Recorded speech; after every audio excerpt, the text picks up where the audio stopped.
Hey everyone, and welcome to this explainer. Okay, so the global luxury market. It is going through a massive, and I mean massive, paradigm shift right now. As we head into 2026, the old rules of luxury, pushing massive volume, being available absolutely everywhere globally, and just relentlessly hiking prices, well, those rules are completely breaking down. Instead, we're seeing this really fascinating shift toward controlled scarcity, the rise of new geographical powerhouses, and a hyper-focus on local loyalty. So, let's get right into it and unpack the changing face of this incredible industry. Okay, let's dive into this. Here is our clear 5-part roadmap for today. 1. The state of global luxury. 2.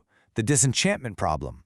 3. US and French market dominance. 4. China's U-shaped recovery. And finally, 5. The winning strategy, scarcity. Section 1. The state of global luxury. Let's zoom out on the macroeconomic picture. Before we get into specific brand strategies, we really have to grasp the sheer scale of the stakes here. We are looking at a global luxury market expected to hit over $600 billion by 2030. That's a staggering 50% growth from 2022. Historically, this kind of massive valuation was fueled by a growing global middle class. But, as BNP Paribas Equity Research points out, after that wild post-pandemic supercycle, things are finally normalizing. And an absolutely crucial part of that normalization is taking a hard look at exactly how that past growth was achieved. Which brings us to Section 2, the disenchantment problem, why consumers are suffering from luxury fatigue. Despite those massive $600 billion projections, we are seeing some real structural tension right now. Between 2023 and 2025, an estimated 80% of luxury market growth came purely from price hikes. Not volume gains, just price hikes. Brands were simply charging more, and honestly, buyers are fatigued. There's a striking quote from our source material that I just have to share.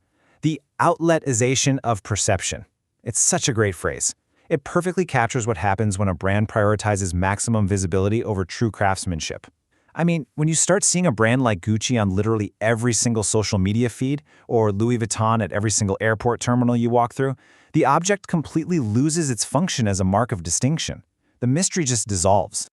This brilliantly illustrates the 3 compounding arrows legacy brands have been making. First up, as we just discussed, the outletization of perception, placing products absolutely everywhere. Second, elevated product frequency. Brands are rushing these new collections out the door before the previous ones have even been absorbed by the market. They're essentially removing time from the product, and time is precisely what gives a luxury object its lasting value, right? And third, the loss of creative distance. When creative directors are just constantly rotating and brand identities are being negotiated in public, that crucial, untouchable aura of luxury, it's entirely stripped away. Moving to Section 3, US and French market dominance. These are the geographical engines of 2026. So, if ubiquity is failing globally, where is the actual growth happening? Well, the geography of luxury is shifting rapidly.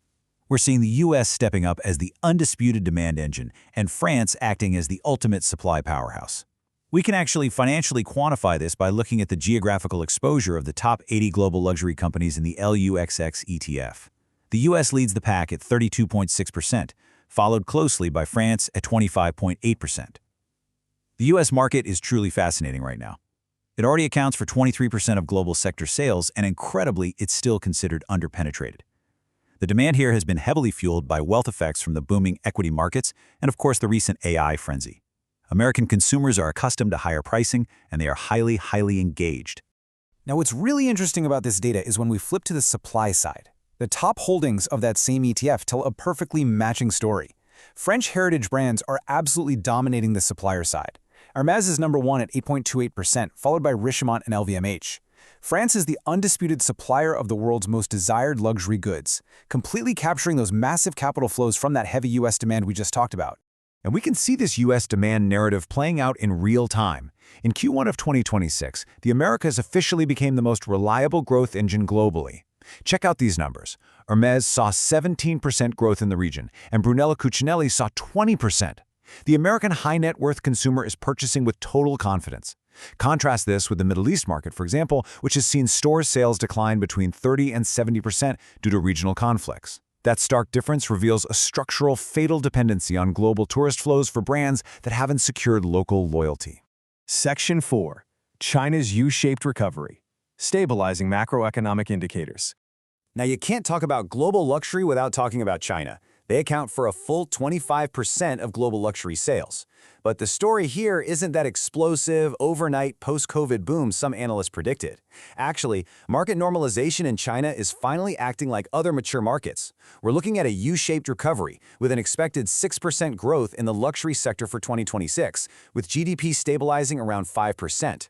There's an affluent population of about 25 million consumers who are resuming spending thanks to stronger financial markets. But, and this is a massive but, their behavior has completely changed. They are aggressively moving away from the aspirational logo-driven buying of the past decade. Today, the Chinese consumer is highly selective. They are demanding genuine quality, traceability, and intrinsic value over just flashy branding. And the top-tier brands? They are successfully tapping into this local, selective consumer base. Looking at the Q1 2026 organic growth in Asia, excluding Japan, LVMH recorded a solid 7% increase, which is actually their best in the region since 2023, and Hermès gained 2.2%. The recovery is gradual for sure, but it's being driven by local, highly deliberate customers rather than broad, blind spending. Section 5. The winning strategy. Scarcity.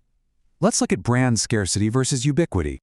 So the crucial point is this. We've zoomed out, we've looked at the geography, now let's zoom all the way in. Right now we are looking at a true tale of two brand strategies. The failing model is exactly what listed conglomerates wrote for themselves during the massive growth phase, relying on pure volume, depending on international tourists, and chasing absolute global ubiquity. The winning 2026 model, it is the exact opposite. It relies on controlled scarcity, deep local customer loyalty, and rootedness. Luxury is moving away from being globally available everywhere to being deeply, authentically rooted somewhere. Let's just let the data tell the story here. Look at the stark contrast in this Q1 2026 organic growth data. Hermès, the absolute champion of scarcity, is up 5.6% globally. Meanwhile, operating in the exact same economic environment, LVMH fashion declined 2% and Gucci dropped a massive 8%. The difference here isn't the economy, it's the fundamental industrial logic of the brands themselves. Let's detail exactly why Hermès is winning by cracking open their playbook. First, they have a deliberate refusal to pursue aspirational volume. They strictly practice controlled scarcity. Second, intense vertical integration. They operate 25 of their own leather goods workshops right in France. Third, they have zero wholesale channels. They tightly control every aspect of their own distribution. And finally, their growth is driven by local demand in the Americas and Europe, not by tourist flows. By refusing to be everywhere, they have created the ultimate luxury, genuine, unadulterated desire. And here is why this matters to you and really to the entire industry moving forward. The consumer mindset has completely shifted. An incredible 78% of post-materialist buyers are now willing to pay a 30 to 50% premium for products that demonstrably last longer and can actually be repaired. Think about that. In fact, the repair market is growing at almost 18% annually, while the primary market is practically flat. People want things that last. They don't want instant social media gratification anymore. They want history and they want real craftsmanship. Which leaves us with this final thought. As the global luxury market restructures itself around scarcity and genuine quality for 2026, it's really worth evaluating your own consumption habits.